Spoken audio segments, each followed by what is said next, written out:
Bonjour à tous. Merci à tout le monde et en particulier à nos invités Jean-Marie Monnier et Carlo Vercellone d'être là. C'est notre première séance d'Ars Industrialis pour l'année 2009-2010. Exceptionnellement, elle se fait ici grâce à Jacques Bouteau, le maire du 2e arrondissement de Paris, et à Dominique Butin-Frise qui est là et que je tiens à remercier très vivement, qui est chef du cabinet du maire du 2e, de son hospitalité et de sa fidélité, parce que Dominique est par ailleurs une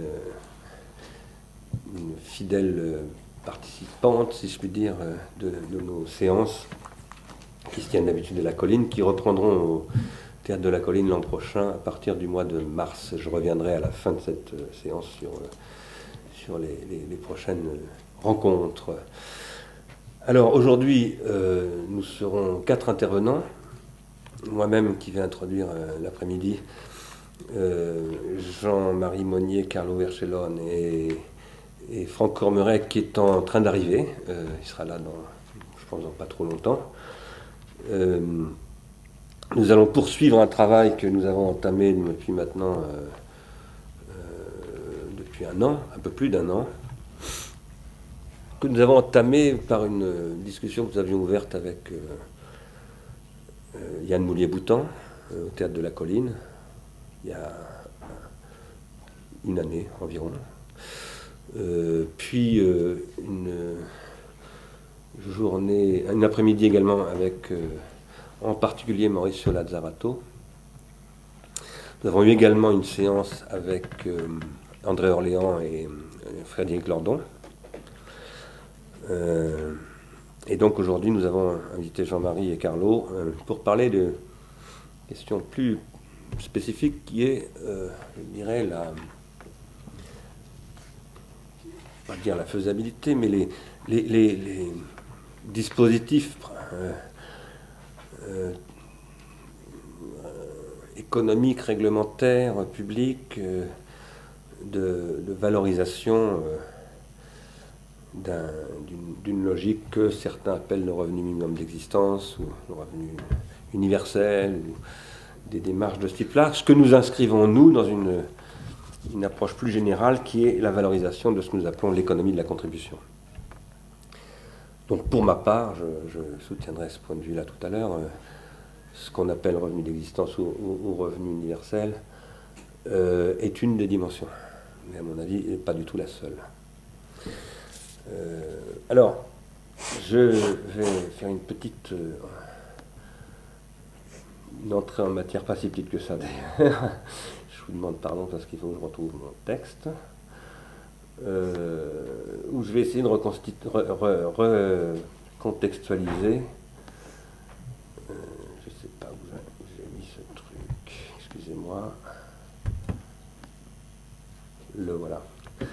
Je vais essayer de recontextualiser un petit peu tout cela pour essayer de redire pourquoi nous défendons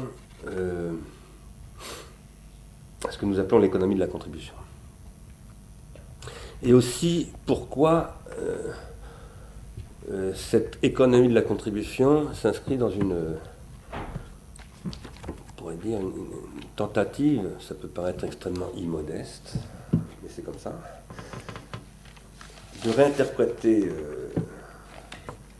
assez profondément les grandes questions léguées par la pensée de Marx. Je dis bien la pensée de Marx, je ne dis pas le marxisme.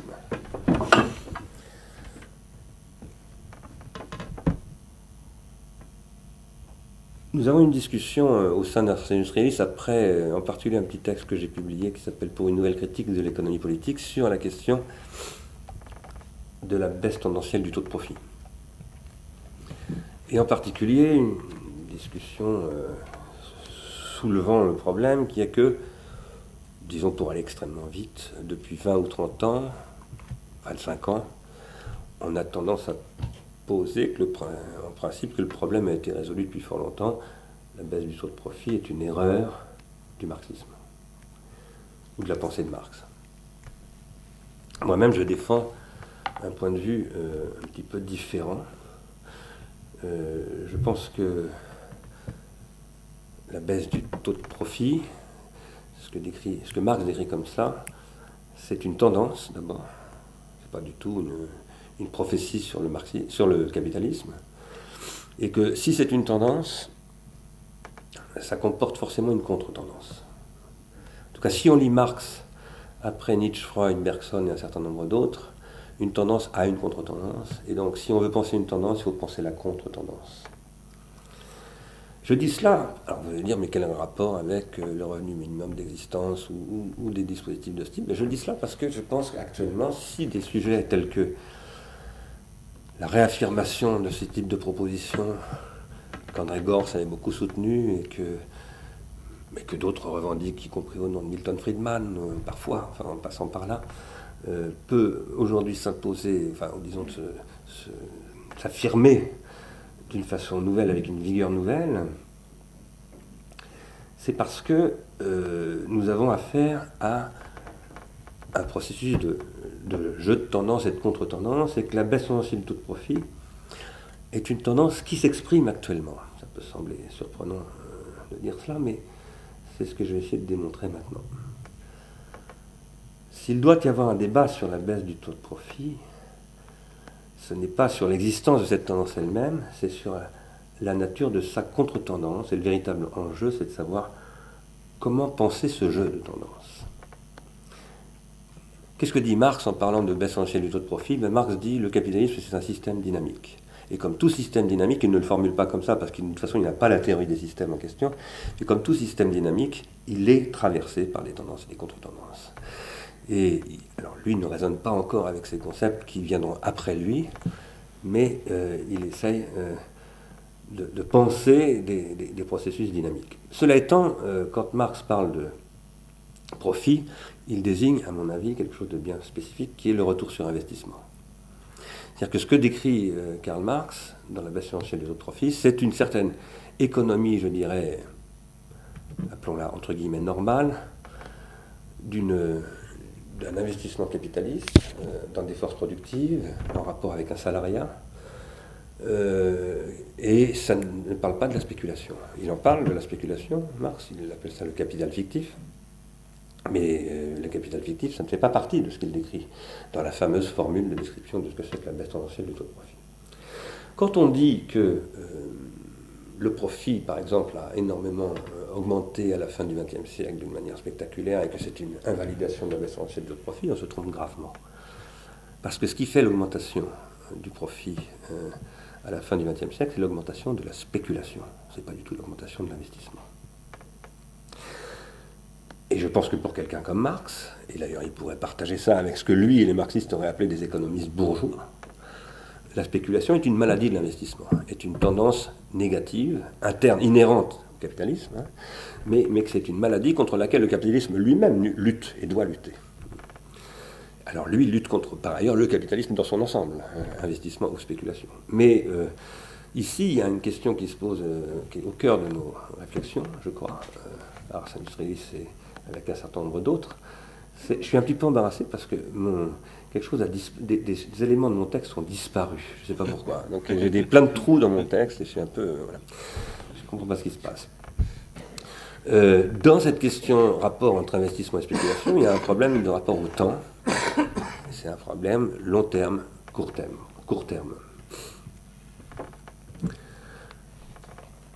Il est certain qu'au XXe siècle, le capitalisme, en particulier spéculatif, a fait d'énormes gains, mais ces énormes gains qui ont été produits depuis une trentaine d'années, ce sont des gains essentiellement spéculatifs et qui ont produit une énorme toxicité qui, pour moi, n'est pas du tout contradictoire. Donc, ces gains ne sont pas du tout contradictoires avec la baisse tendancielle de profit, sont au contraire la démonstration de cette baisse tendancielle de profit. Pourquoi? Parce que ces gains ont été faits par un déport du capital des structures d'investissement vers des structures spéculatives, c'est-à-dire ce qu'on appelle la financiarisation. Et ce qui s'est passé, en particulier l'année dernière, en 2008, c'est la révélation du caractère insoutenable de cette soi-disant profitabilité, qui est en fait une profitabilité intrinsèquement à court terme. Quand on examine la question de savoir ce que c'est que le profit, il faut se poser, à mon avis, au moins 3 questions. La première, c'est sa soutenabilité exogène. C'est-à-dire jusqu'à quel point le profit détruit-il la bête sur laquelle il profite, si je puis dire. la laine dont il mange, le mouton dont il mange la laine. Si un système capitaliste se développe avec pour condition de son développement qu'il liquide les forces productives qu'il est en train d'exploiter, il ne se développera pas très longtemps. Donc ça, c'est ce que j'appelle la soutenabilité exogène. Et cette soutenabilité exogène, ça n'est pas que le problème de l'appareil de production qu'on peut détruire, c'est aussi est-ce qu'on détruit les esprits des gens, est-ce qu'on détruit leur motivation, est-ce qu'on détruit leur santé, c'est le problème de la biopolitique, etc., etc. Ce qui est apparu avec une extrême brutalité l'année dernière, en 2008, c'est que, en effet, ce mode de développement capitaliste qu'on a vu croître depuis grosso modo la révolution conservatrice est un mode qui détruit tous ces facteurs exogènes à l'activité capitaliste en tant que telle. Par ailleurs, il y a le problème de la durabilité endogène du capital lui-même. Si le capital lui-même ne peut s'accumuler qu'à condition de ne plus rien valoir à l'issue d'une certaine crise, par exemple j'ai pu accumuler 10 milliards de dollars, ou bien j'ai pu avoir je ne sais pas combien d'actifs parce que Bernard Madoff me les a refourgués, et puis d'un simplement, au bout d'un certain temps, je m'aperçois que ça vaut plus un centime, c'est pas du profit, c'est du leurre.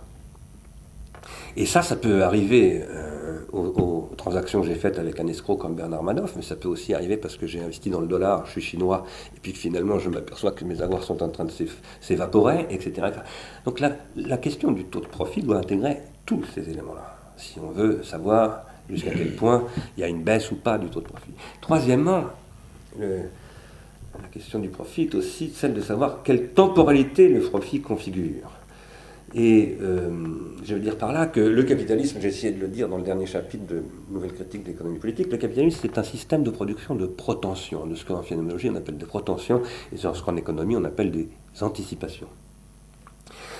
Si le système du profit qui fonctionne est un système qui produit des anticipations finalement fragiles, voire très, très vraies à court terme, mais totalement fausses à long terme, eh bien, ce qu'il produit, c'est une temporalité qui est autodestructrice. Et en particulier, il tend à détruire l'investissement entrepreneurial et à y substituer précisément l'autre mode d'anticipation qui s'appelle la spéculation, c'est-à-dire qu'il y a une spéculation sur la spéculation, qui est une spéculation sur les anticipations, qui est une anticipation sur les anticipations des autres. Alors si on intègre tous ces éléments-là, alors là on peut se demander jusqu'à quel point il y a une réalité que le taux de profit est quelque chose aujourd'hui qui ne baisse pas. Si on dit par exemple Bernard Madoff avec 50 milliards de dollars de profit, on peut dire, oui, vous voyez bien que le taux de profit ne baisse pas puisque Bernard Madoff a fait 50 milliards de profit. Oui, et le problème c'est que ces profits, ce sont des vols, des escroqueries, des leurres. Alors après, la question est de savoir jusqu'à quel point un certain nombre de fonds spéculatifs ne jouent pas avec des règles un petit peu différentes et un peu moins mafieuses ou frauduleuses, finalement sur le même territoire. Je posais une question un jour à un conseil d'administration d'Arseniolis où nous parlions de tout ça. Est-ce que, par exemple, Spaggiari, qui est un homme fort connu en France pour avoir fait le casse du siècle, est-ce qu'il a fait du profit? Non, en principe. Un tribunal l'a jugé en disant qu'il a commis un vol. Bon, et c'est le même cas de Madoff maintenant. Mais on pourrait peut-être se poser la question sur beaucoup d'autres acteurs économiques et spéculateurs en particulier. Les spéculateurs, en temps de guerre, ça s'appelle aussi les profiteurs de guerre. Est-ce que ce sont des gens qui font des profits ou est-ce que ce sont des bandits? Je ne dis pas ça parce que pour dire qu'il faudrait faire passer tous les banquiers au tribunal. Ce que je veux dire simplement, c'est qu'il faut faire attention quand on dit que la baisse du taux de profit est une erreur de Marx. Je crois que c'est plus compliqué. Si, à un moment donné, le capital spéculatif, le capital d'investissement se transfère massivement vers le capital spéculatif, c'est parce que le taux de profit baisse dans les appareils de production. J'ai rappelé, il y a un mois, avec nos amis, qu'au début des années 70, le taux de profit est à son plancher. C'est-à-dire que l'appareil de production ne rapporte plus, et moi je considère que lorsque la révolution conservatrice se met en œuvre à la fin des années 70, début des années 80 en Angleterre et aux États-Unis, c'est parce qu'une certaine façon de tirer les leçons de cette baisse de rentabilité de l'appareil de production américain en particulier, parce que vous savez bien que si on sort de Bretton Woods, c'est parce qu'il y a un problème d'insolvabilité de l'appareil de production américain. le capitalisme occidental en tire les conséquences et décide de rentrer dans une nouvelle logique qui n'est plus du tout la logique, disons, keynésienne de redistribution, etc., mais qui est une logique ultra spéculative. Alors, j'appelle ça une économie de l'incurie. J'appelle ça une économie de l'incurie parce que c'est une économie qui repose sur le fait que je m'en fous pas mal des conséquences de mes actes économiques. Je refile la patate chaude des subprimes, etc., par tous les moyens dont je peux disposer, y compris par les moyens de ce que j'appellerais la mathématisation de l'incurie, parce que c'est ça le système des titrisations, etc. Et ça donne une économie des incurieux. Les incurieux, celui qui les appelle comme ça, enfin il y a beaucoup de gens qui ont donné le mot d'incurieux, mais il y en a un qui me tient à cœur, il s'appelle Bossuet. Bossuet a beaucoup réfléchi sur les incurieux. Et si je vous parle de tout cela par rapport à l'économie de la contribution et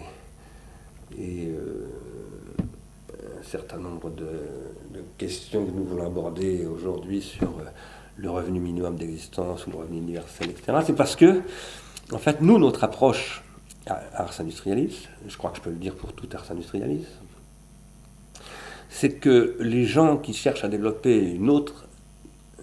une alternative à cette économie de l'incurie, ce qu'ils cherchent à développer, c'est une économie de la curiosité, une économie de l'investissement, et d'un investissement qui n'est pas simplement un investissement capitalistique, c'est un investissement capitalistique, mais c'est aussi un investissement, appelons-le existentiel. C'est pour ça que un des éléments que nous partageons depuis très longtemps avec multitude, Yann Moulier-Boutan, Mauricio Lazzarato et tous ceux que nous avions invités dans ce contexte-là, c'est cette idée qu'il y a quelque chose de nouveau qui se joue aujourd'hui dans le monde du travail en particulier, et ça c'est Gorz qui soulève ce problème du travail, c'est une autre façon de concevoir la question de l'investissement.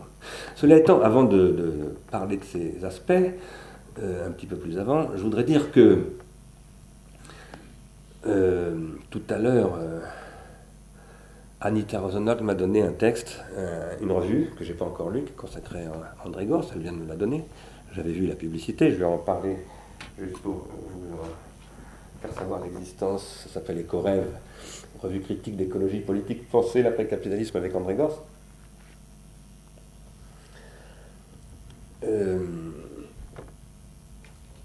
J'ai perdu ce que je voulais dire. Je voulais dire quelque chose à propos de André Gorz et j'ai perdu le fil. L'investissement.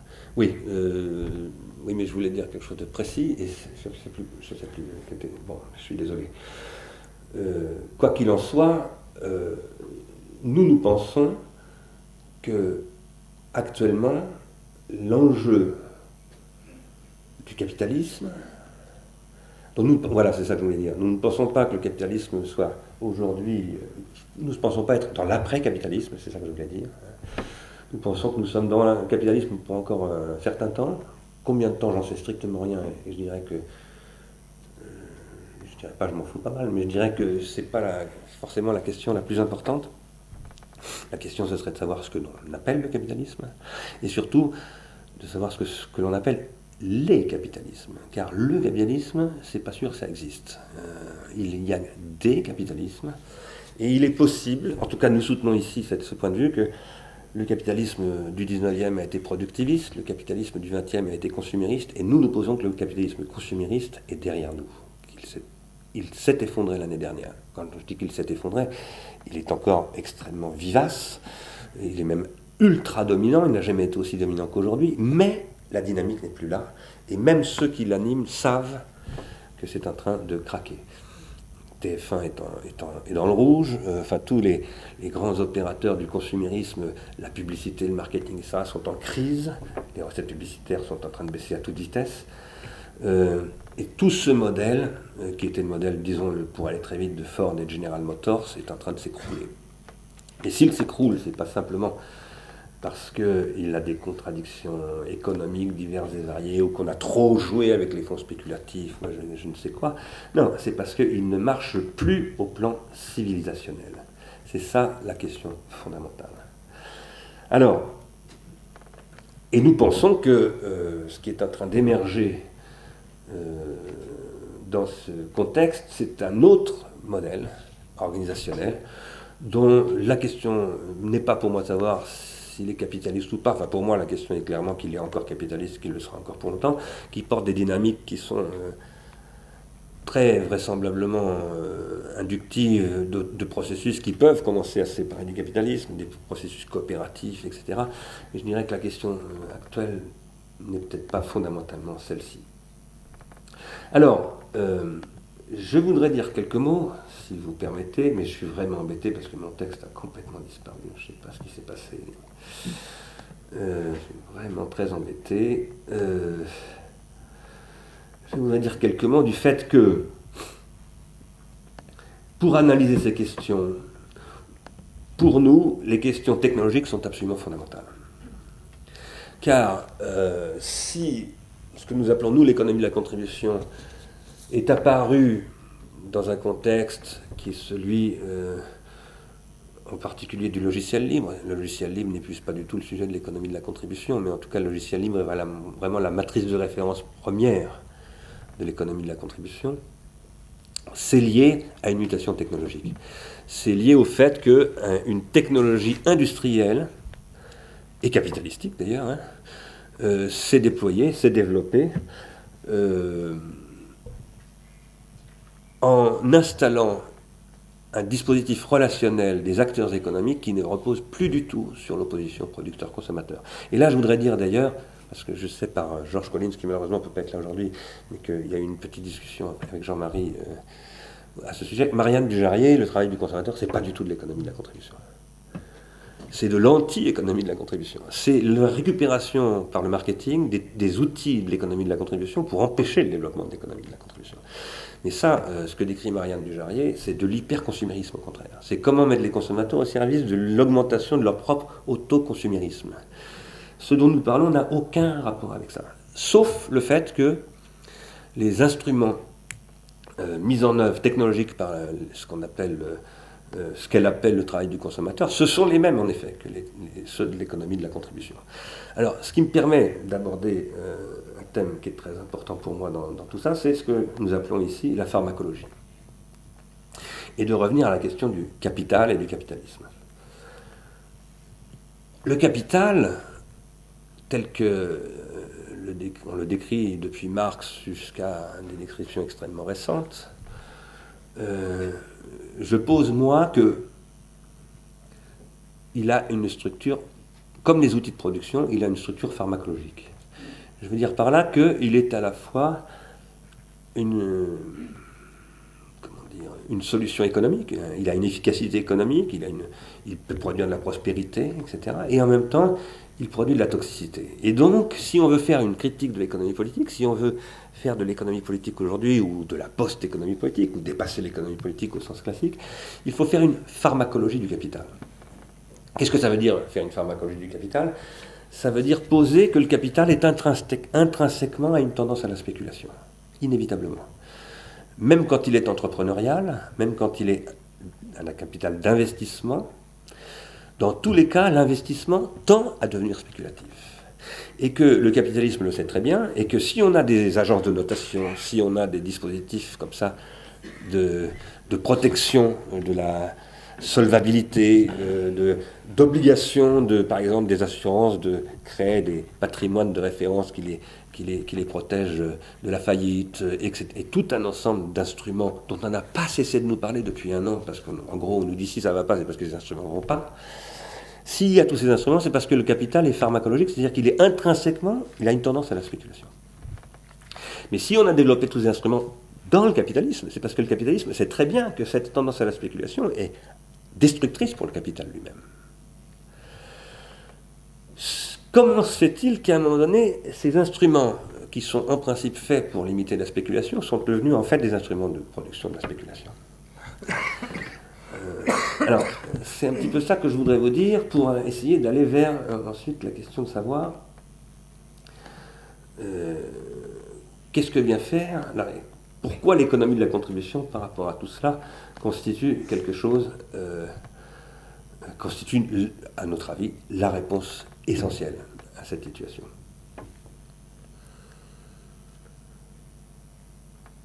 Avant de rentrer dans ce point-là, je voudrais donner quelques éléments sur le diagnostic que je crois nous faisons sur la crise de 2007-2008. Cette crise, c'est une crise qui a rendu évidentes les conséquences de ce qu'on pourrait appeler l'installation, suite à la théorie de l'innovation et à la mise en œuvre d'un capitalisme d'innovation par Schumpeter. Enfin, pas par Schumpeter l'a théorisé comme évolution économique. C'est un système qui a conduit finalement à la constitution d'une obsolescence chronique, qui a installé un rapport aux objets, à tous les objets de consommation, comme cette montre Lip qui n'est pas Lip du tout, mais qui est une marque qu'on a vendue à un constructeur qui les fabrique pour 3 euros. Les travailleurs qu'on met à la porte maintenant très facilement, les entreprises dans lesquelles un LBO peut mettre de l'argent et puis qu'elle peut ensuite revendre par appartement 2 ans après avoir fait ces opérations. C'est une économie de la jetabilité. C'est une économie qui repose sur le fait qu'absolument tout doit être jetable. Ce qui est d'ailleurs extrêmement clairement dit par l'associé de Bernard Madoff, Paul Mazur, qui dit « Nous devons mettre en place une économie qui est une économie du désir, où on va déterminer, on va capter le désir des individus pour qu'ils soient prêts à désinvestir des objets dans lesquels ils investissent leur désir le plus vite possible. Et que donc on puisse canaliser leur désir pour qu'ils investissent dans un objet avec un désir extrêmement fort, ultra fantasmatique, mais que 6 mois après, on les fait abandonner cet objet pour aller sur un autre objet. » Si j'avais eu le temps, j'aurais repris des théories de Chiapello et Boltanski sur le fait que tout ça, ça se traduit aussi par exemple, la structure familiale, lorsqu'ils expliquent que, en effet, il faut rendre la structure familiale de plus en plus plastique, et que, par exemple, parler clairement, encourager les familles à se recomposer le plus vite possible, parce que ça facilite la mobilité des travailleurs, etc. Et qu'en gros, on est dans une société que j'appellerais pas simplement de la jetabilité, mais j'ai lancé un mot assez fort, une société de l'infidélité. Si j'emploie ce mot d'infidélité, ce n'est pas pour rien, c'est parce que la fiduciarité, ça renvoie à la fidélité, à la foi, à la confiance, etc. Et que je pense que la grande question de la baisse tendancielle du taux de profit du capitalisme aujourd'hui, c'est la tendance du capitalisme à se détruire comme système de production de confiance, à s'autodétruire. Et c'est ça que nous avons vécu dans les mois qui viennent de s'écouler. Alors, d'où vient tout cela ? Je pourrais en parler longuement, mais je ne vais pas le faire parce qu'on a souvent déjà parlé dans ces réunions d'Ars Industrialis. Eh bien, ça vient du fait, entre autres choses, que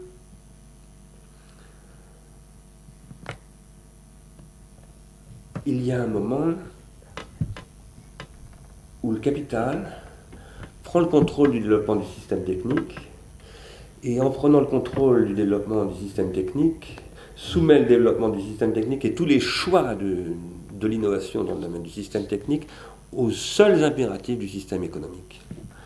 Je veux dire par là que si on se penche un tout petit peu sur l'histoire des techniques, si on reprend des idées que nous développons souvent ici également, qui sont l'analyse en termes de système et de processus d'individuation, nous ici nous disons que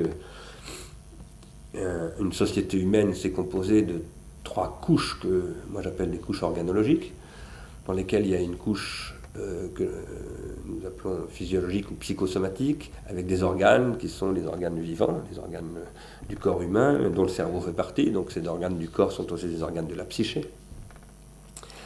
Ces organes, ils ne se constituent en tant qu'humains que dans l'agencement qu'ils produisent avec des organes artificiels, ce que j'appelle des pharmacas, parce que je pose, par extension, à partir de ce qu'il disait Platon, l'écriture est à la fois un poison et un remède, donc c'est un pharmacone. En fait, tout objet technique est un pharmacone. Et il se trouve que les pharmacas, en fait, n'existent qu'à travers des systèmes de pharmacas. C'est-à-dire qu'un pharmacone, comme par exemple le micro dans lequel je parle, suppose un autre pharmacone qui est le réseau électrique, qui suppose du pétrole ou de l'uranium ou je ne sais quoi, et c'est ce que depuis Bertangine on appelle un système technique. Mais ce système technique, c'est un système des pharmacas, c'est-à-dire des poisons qui sont aussi des remèdes. Et puis il y a un troisième niveau qui est le système social, qui est le système des organisations sociales, dont le capitalisme par exemple est une organisation globale, Il y a eu d'autres organisations, les modèles impériaux, les modèles ethniques, toutes sortes d'organisations qui se produisent à travers le temps, mais qui, en règle générale, c'est ce que dit Bertrand Gilles en tout cas, c'est aussi ce que dit Leroi-Gourhan, on va le voir tout à l'heure, ces systèmes sont dans des relations que Gilbert Simondon appelle transductives, c'est-à-dire qu'on ne peut pas, par exemple, voir à comprendre comment fonctionnent les organes psychosomatiques d'un individu humain sans les resituer, comme dirait Donald Winnicott, à l'intérieur d'un système social où il noue des relations avec des parents, avec des proches, etc. Mais on ne peut pas non plus, dirions-nous avec Simondon, comprendre la relation entre le niveau de l'organisation psychique et le niveau de l'organisation sociale sans passer, et là on peut le dire aussi avec Winnicott, par les objets transitionnels, par les artefacts, c'est-à-dire par les pharmacas, par les objets techniques, par le système technique. Ce qui explique aussi bien Bertrand Gilles que Leroi-Gourhan, c'est qu'en principe, ces systèmes, ces niveaux organisationnels ne sont pas réductibles l'un à l'autre. Quand on cherche à réduire, par exemple, le système psychosomatique dans un système social, ça s'appelle le totalitarisme, et ça va très très vite vers la destruction du système social, parce que le système social a absolument besoin des systèmes psychiques pour fonctionner, en tant que les systèmes psychiques ne sont pas absorbables par le système social, c'est ce qui produit au système social son entropie, sa négantropie, je veux dire, pardon, son dynamisme, sa transformation. Et à l'inverse, on ne peut pas soumettre un système social ou un système psychosomatique à un système technique, en principe. En même temps, Bertrand Gilles explique qu'à partir de la fin du XVIIIe siècle et début du XIXe siècle, un processus tout à fait nouveau se met en place, qui est l'apparition du système technique industriel. Parce que jusqu'à la fin du XVIIIe siècle, le système technique n'est pas industriel. Et jusqu'à la fin du XVIIIe siècle, le système technique et l'appareil de production sont une composante mineure de la société. Le système religieux est par exemple beaucoup plus important que le système économique. Et toutes les analyses de Max Weber, je ne vais pas y renvoyer, sur comment le catholicisme condamne l'usure, le négocium, etc., et soumet, et ça se traduit par le rôle de l'aristocratie dans l'organisation de la société pré-révolutionnaire, à des impératifs qui ne sont pas du tout les impératifs de l'économie des subsistances, c'est-à-dire de l'économie du négocium. C'est le régime normal d'organisation de toutes les sociétés humaines jusqu'à la révolution industrielle. Mais à partir de la révolution industrielle, il y a quelque chose qui change. Et cette chose qui change vient d'un agencement tout à fait nouveau entre la technique et la science, d'une part, et entre la technique et l'économie, d'autre part, qui va, je ne vais pas revenir sur ces sujets, conduire à finalement l'apparition de ce qu'on pourrait appeler le capitalisme industriel, tel qu'il va être décrit par Marx en particulier. Ici, c'est là où je voulais en venir, Bertrand Gilles insiste sur le fait que, à partir du moment où le capitalisme industriel se développe, il y a un nouvel agencement qui se produit entre, alors ce que j'appellerais moi, ça c'est pas Bertrand Gilles qui le dit, c'est moi, entre le système technique, donc le deuxième niveau organologique, et le système social, le troisième niveau organologique, sachant que le système social lui-même est composé, ça c'est du Bertrand Gilles, de ce qu'il appelle des systèmes sociaux, très différents les uns des autres, toutes sortes de systèmes sociaux, il y en a innombrables, qui ont été pour une part d'ailleurs aussi été étudiés par Niklas Luhmann, qui sont par exemple le système linguistique, le système éducatif, le système politique, le système juridique, le système religieux, etc. Toutes ces choses qui constituent ce que j'appelais tout à l'heure les organisations sociales. En fait, ces organisations sociales sont des associations de systèmes sociaux. Et il se trouve qu'à partir du début du XIXe siècle, un agencement, je prends le mot là vraiment au sens de Deleuze et de Guattari, un agencement très singulier s'opère entre le système technique et un système social, qui est le système social économique, qui est donc un sous-système social. Par un processus que je n'ai pas du tout le temps de décrire, parce que je ne voudrais pas parler trop longtemps, il va se faire que le système économique va tendre à prendre en charge le contrôle du système technique. Mais, c'est-à-dire son individuation, son évolution, ses choix ces processus d'innovation, etc. Mais, ce que dit Bertrand Gilles, c'est que, en même temps, ce processus qui se met en place au XIXe siècle, eh bien, il se traduit par l'invention de l'État moderne, de ce que Bertrand Gilles lui-même décrit comme l'État napoléonien, puisqu'il décrit ça comme se produisant en France. Alors, c'est un historien français, il s'intéresse plus particulièrement à la France, mais il se trouve que par ailleurs, il pose, et non sans raison, que la matrice française, dans ce domaine-là, a certainement un rôle structurant pour beaucoup plus que la France, pour toute l'Europe occidentale. Ça peut se discuter d'ailleurs, hein, mais quoi qu'il en soit, il montre que cette relation qui va se tramer entre le système technique et le système économique, l'État napoléonien et ses successeurs, monarchiques ou républicains, vont la soumettre à un processus de régulation. Un processus de régulation qui consiste à faire en sorte que, dans la mesure où le système technique industriel a une tendance à se désajuster des systèmes sociaux, se désajuster voulant dire que le système technique va avoir tendance à évoluer de plus en plus vite par rapport à des systèmes sociaux qui, eux, ont tendance à se préserver, c'est-à-dire à se contracter dans leur pérennité, dans leur conservation, l'État va prendre en charge la question de ce désajustement qui s'opère entre le système technique et les autres systèmes sociaux, et va proposer des politiques d'ajustement. Pas du tout ajustement, ici il ne faut pas l'entendre au sens du FMI et des politiques d'ajustement structurel qui ont été promues précisément depuis une trentaine d'années contre ce que je viens de décrire, à mon avis.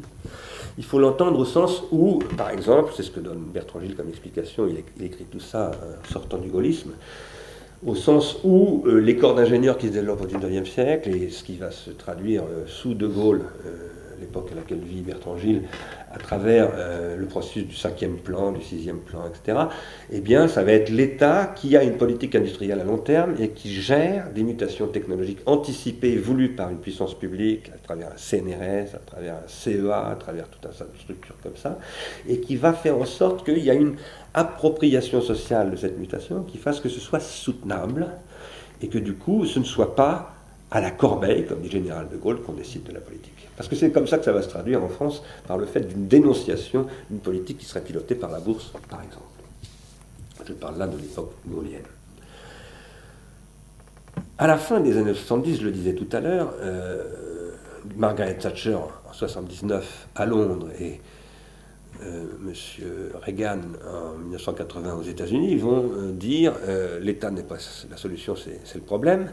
Ils vont le dire en réaction d'abord contre le keynésianisme et contre une certaine logique de redistribution et de réagencement social, je dirais, du Fordisme, que ça, je le lance pour discussion. Le Fordisme, pour moi, c'est une vraie question de savoir ce qu'on appelle comme ça. Hein. Le Fordisme, pour moi, c'est ce que Ford a mis en place avant Keynes. Et après, il y a le keynésianisme, ça n'est pas la même chose. Je pense que le Fordisme, ça fait longtemps qu'on n'est plus dedans. Mais je ferme cette parenthèse. Quoi qu'il en soit, Thatcher et Reagan ont voulu, pour des raisons que je cherchais à spécifier tout à l'heure, et qui sont grosso modo la baisse tendancielle du taux de profit effective, qui est qu'au début des années 70, l'appareil de production américain ne produit presque plus de profit. Ils ont voulu se débarrasser d'une logique capitaliste régulée par l'État et qui, elle, ne produisait plus beaucoup de profit, mais redistribuait beaucoup et produisait ce qu'on pourrait appeler de la propriété sociale ou de la redistribution, disons, passant soit par Keynes, soit par d'autres modèles. Ils ont voulu court-circuiter tout cela pour aussi préserver, je le crois, une hégémonie du capitalisme occidental en anticipant un processus qui s'annonçait dès les années 70, qui était, après les luttes coloniales et l'émancipation dans la situation post-coloniale, l'apparition inéluctable, à un moment donné, de nouveaux acteurs économiques dans le domaine de la production, qui allaient faire en sorte que finalement toutes les structures de production allaient migrer sur toute la planète, et que du coup il fallait se débarrasser d'un État national qui n'était plus du tout capable de faire face à un processus de ce type-là, et mettre en place une logique tout à fait nouvelle, où, c'est là où je voulais en venir, il fallait cette fois-ci faire que, à l'État, qui était l'instance qui faisait l'interfaçage entre le système technique d'un côté, les systèmes sociaux et les systèmes psychiques de l'autre, système psychique à travers la politique de Jules Ferry à l'école, qui est une politique de développement de la psyché individuelle, en même temps que de politique collective d'éducation nationale, etc., etc. Par exemple, je pourrais lui donner 10 000 exemples de ça, il fallait substituer le marketing. Et lorsque Gilles Deleuze peut dire en 1990 on n'est plus dans la société disciplinaire, dans la société de contrôle, et la science d'aujourd'hui, c'est pas la cybernétique comme le croyait Heidegger, c'est le marketing, c'est parce qu'il tire les conséquences de ça. Il dit, bon, il arrive 10 ans après la révolution conservatrice, il dit finalement, il ne le dit pas comme ça, peut-être même qu'il ne le pense pas comme ça, mais en fait c'est ça qu'il décrit. Il décrit un processus où tout ce qui avait été le fruit de ce que tout Michel Foucault décrit dans les années 70 au Collège de France sous le nom de Biot-Brouard, etc., et qui était soumis à une certaine conception de l'État, qui vient d'ailleurs de Prugus, de toute une théorie de l'État et de la biopolitique, eh bien c'est plus du tout d'actualité. Et ce qui est d'actualité, c'est de la psychopolitique. C'est une politique qui repose sur la captation de l'attention ou du temps de cerveau disponible. Pourquoi faire? Pour faire en sorte que la société, directement, non pas s'approprie les mutations technologiques, comme le voulait par exemple le plan gaullien, mais s'adapte, ce qui est tout à fait autre chose, s'adapte aux mutations technologiques, capitalistiques, du marché, etc., etc. Et ça conduit inéluctablement à un processus court-termiste. Parce que ça veut dire on va liquider les processus d'anticipation à moyen et à long terme de l'État, on va progressivement liquider toutes les politiques publiques, la politique industrielle, etc., et on va laisser le marché entièrement piloter les mutations. Alors ça, j'avais l'intention de vous parler d'une chose, je ne vais pas le faire parce que sinon je vais parler trop longtemps. J'avais l'intention de vous parler de ce que dit André Leroi-Gourhan, ça peut sembler bizarre, mais de ce qui se passe dans les sociétés qu'on appelle les peuples premiers aujourd'hui, là où se développent des tendances techniques. Leroi-Gourhan a étudié dans les années 30-40 les groupements ethniques, ce qu'il appelle les cellules ethniques, des petits groupes sociaux composés de quelques centaines ou quelques milliers d'individus, des sociétés indiennes, des sociétés inuites, etc., où il pouvait observer de très très près comment, dans un groupe social, s'expriment des tendances techniques qui sont inhérentes à la vie humaine. Vous savez que Leroi-Gourhan a fait, pour moi c'est une découverte scientifique, il a découvert dans les années 30 qu'il existait ce qu'il appelle les tendances techniques. Les gens qui lisent trop vite croient qu'il y a un déterminisme technique qui induirait que l'homme est condamné à aller vers telle évolution technique, etc. Non, ce n'est pas du tout ce que dit André Leroi-Gourhan, il dit exactement le contraire. Ce que dit André Leroi-Gourhan, c'est que toute communauté humaine a des problèmes à résoudre, de satisfaction de besoins élémentaires et de modalités organisationnelles, y compris psychiques, symboliques, etc., qui, à des conditions initiales comparables, engendrent des solutions comparables. Par exemple, l'exemple est fort connu, Leroi-Gourhan découvre dans les mers du Sud des techniques de chasse de mammifères marins, les loutres en l'occurrence, qui sont exactement les mêmes que celles qui sont pratiquées par les Esquimaux à 4000 km au nord pour attraper les phoques. Et il sait de toute certitude que ces groupes humains n'ont absolument aucune relation directe, il n'y a pas de phénomène d'emprunt, pour parler dans le langage de l'ethnologie ou de l'anthropologie. Et il en déduit, et après il va trouver des exemples dans toutes sortes de domaines, les forges, les arrêts, enfin les instruments cultivateurs, etc. Il en déduit qu'en fait, quand on a les mêmes problèmes à résoudre et les mêmes conditions initiales de solution, on arrive vers les mêmes solutions pour une raison très simple, enfin très simple, ça pourrait discuter, mais qui est que d'une part, les instruments techniques sont soumis aux lois de la physique universelle, et donc nécessairement, quand on veut optimiser les solutions, on rencontre les mêmes lois, les mêmes contraintes, et que les besoins énergétiques des hommes, étant donné que l'espèce humaine est complètement unifiée sur la planète, étant les mêmes, la rencontre entre les lois de la physique et les lois de la biologie donne des objets dont il dit, Leroi-Gourhan, que ce sont des résultantes technologiques qui sont les mêmes objets. Alors, si je dis ça, c'est parce que dans les descriptions qu'André Leroi-Gourhan fait de la manière dont les objets techniques sont, comme il dit, sécrétés par les groupes humains, ces tendances techniques sont des tendances qui viennent des groupes humains eux-mêmes, qui ne sont pas exogènes à ces groupes humains, mais qui surgissent des groupes humains. Et ces tendances techniques, en même temps, elles se développent en rencontrant ce que Leroi-Gourhan décrit comme des contre-tendances. Pourquoi ? parce que, par exemple, il donne le cas de la raquette que les Indiens d'Alaska, pendant très longtemps, n'ont pas voulu adopter, alors qu'ils auraient pu l'adopter, parce que les Esquimaux que les Indiens d'Alaska fréquentaient utilisaient les raquettes en hiver. Et pendant très longtemps, les Indiens d'Alaska n'ont pas adopté la raquette, parce qu'adopter la raquette de l'Esquimau, ça risquait de faire venir une partie de la culture des Esquimaux dans la culture indienne. Et les Indiens ne voulaient pas de la culture esquimau. Ce sont des problèmes bien connus de ceux qui étudient les transferts de technologie, en particulier entre le Nord et le Sud, etc. Vous savez que des sociétés entières ont été détruites. On a beaucoup parlé du scooter de neige justement chez les Esquimaux, on a parlé du puits artésien en Inde, etc. Des sociétés, à l'université de Compiègne, on a à une époque travaillé là-dessus. Des sociétés entières ont été détruites par des processus de transfert de technologie. Et on ne pourrait pas dire que l'Europe et même le monde entier est aujourd'hui fortement exposé à ce processus. Quoi qu'il en soit, le roi Gourand explique que dans les sociétés traditionnelles, appelons-les comme ça, les groupes ethniques, il existe des tendances techniques, mais que ces tendances techniques rencontrent des contre-tendances ethniques qui sont là pour limiter l'expression de ces tendances techniques, parce que les groupes cherchent à protéger la teneur et l'organisation de ce que André Leroi-Gourhan appelle le milieu intérieur. Le milieu intérieur, c'est ce qu'on pourrait appeler la culture du groupe. En même temps, à l'intérieur du milieu intérieur, si je peux dire, il y a ce que Leroi-Gourhan appelle un milieu technique, qui est constitué par le corps des techniciens. Évidemment, le corps des techniciens dans la société chamanique n'a pas grand-chose à voir avec le corps des techniciens tel que nous le connaissons aujourd'hui, mais quoi qu'il en soit, Leroi-Gourhan dit dans toute société, il y a un corps technique. Et ce corps technique, il a tendance, il est en quelque sorte l'ambassadeur des tendances techniques, il cherche à les accomplir, mais le reste du groupe social empêche, limite cet accomplissement, en quelque sorte produit appelons ça entre guillemets des anticorps, un système immunitaire qui va empêcher l'expression des tendances techniques de s'exprimer et de détruire le milieu intérieur. Par ailleurs, Leroi-Gourhan explique que quand on multiplie les contacts avec d'autres groupes sociaux, on va diminuer les défenses immunitaires du groupe ethnique, et les tendances techniques vont avoir tendance à se réaliser beaucoup plus facilement, parce qu'on va multiplier les points de contact entre des groupes techniques de différents groupes ethniques qui vont s'associer, et à ce moment-là, on va, par l'extérieur, en quelque sorte, faciliter l'expression des tendances techniques. Alors, pourquoi est-ce que je parle de tout cela ?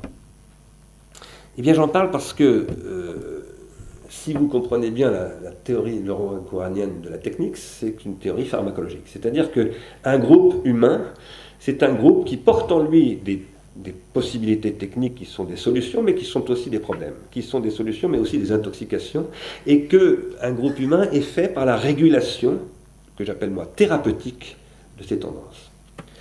Si on regarde ensuite ce qui se produit dans les grandes sociétés, les sociétés impériales, disons, de post-néolithique, les formes politiques comme la Grèce antique ou ensuite les monarchies, etc., on n'a plus affaire à des cellules ethniques et on a un processus de division du travail qui se produit, qui fait que progressivement, il y a une externalisation de l'expression des tendances techniques en dehors du groupe, du milieu ethnique.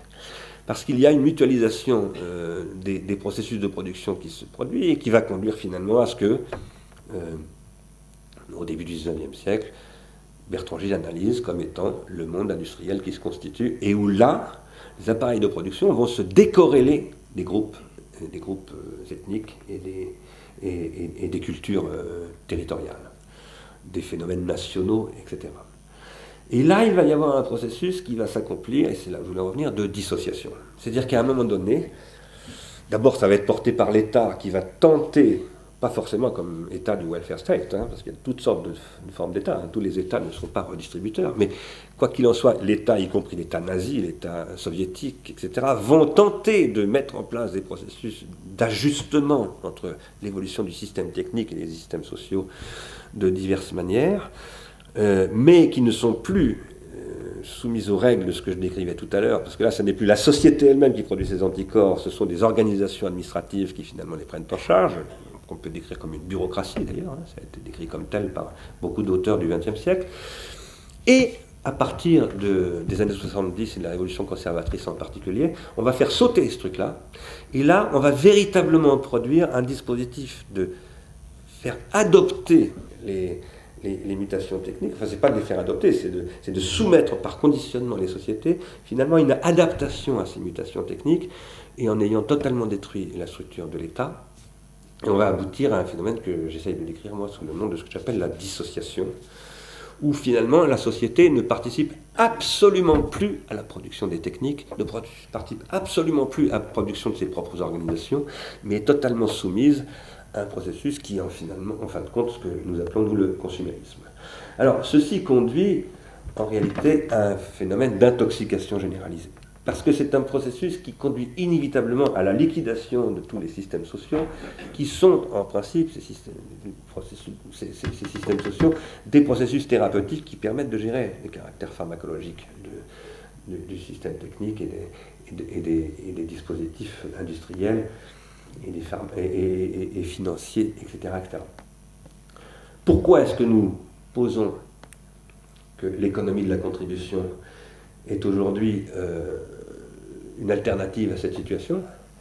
Eh bien parce que nous pensons que pendant que tous ces processus se sont développés, et surtout depuis les 20 dernières années, en même temps, des mutations technologiques se sont produites qui sont des mutations liées au développement d'une économie réticulaire. Et que cette économie réticulaire, elle rompt avec le modèle industriel classique, et avec le modèle industriel qui repose sur l'opposition production-consommation, et elle engendre un nouveau dispositif, qui est un dispositif donc, que nous définissons comme contributif, où là, on voit réapparaître des milieux, mais des milieux d'un nouveau genre, qui sont des groupes sociaux, qui sont des communautés, qui sont des formes, je pense qu'à multitude, on appellerait ça des organisations de la multitude, hein, qui font apparaître des agencements qui sont des agencements sociaux, techniques, psychiques d'un genre tout à fait différent.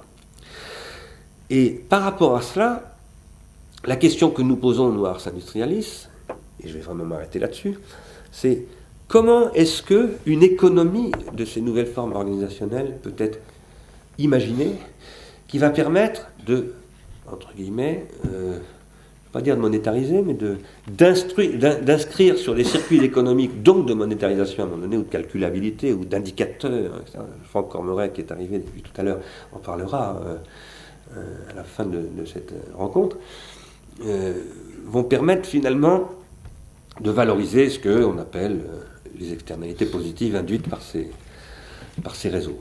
Alors, je vais m'arrêter et céder la parole, alors je ne sais pas dans quel ordre, à Jean-Marie ou à Carlo, mais ce que je voudrais dire, c'est que nous avons un débat dans Ars Industrialis, nous réfléchissons. Aujourd'hui, nous ne cherchons pas à trouver la solution, à faire la proposition d'une économie en disant voilà comment ce qui.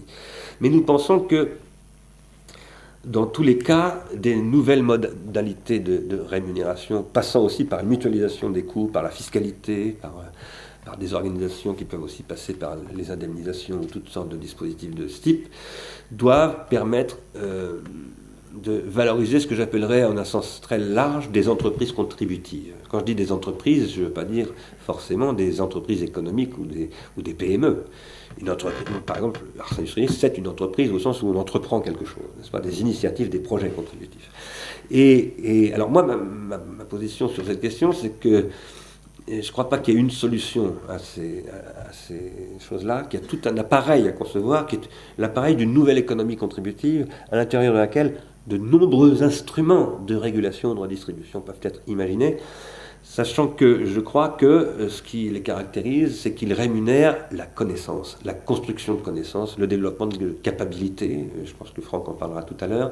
C'est-à-dire, et c'est d'ailleurs le premier à avoir parlé d'Amartya Sen ici, c'est Marc Crépon qui est ici. C'est toute cette problématique qui est développée depuis quelques années maintenant par Amartya Sen en économie.